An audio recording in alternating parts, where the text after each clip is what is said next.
جنگ ہے نظریے کی، جنگ ہے حق کی، جنگ ہے سچ کی،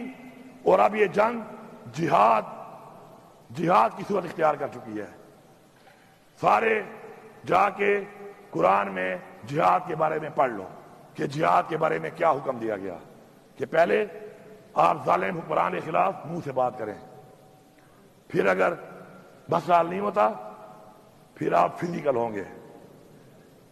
مالی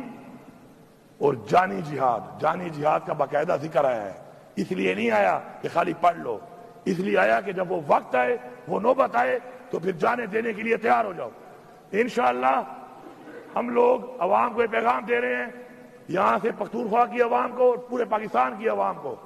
کہ ہم انشاءاللہ آپ کو لیڈ کر کے اس کے لیے تیار ہیں، آپ کو ہم لیڈ کریں گے انشاءاللہ، اور یہ جنگ اپنی قوم کے لیے، اپنی نسل کے لیے، اپنے ملک کے لیے انشاءاللہ ہم جیتیں گے۔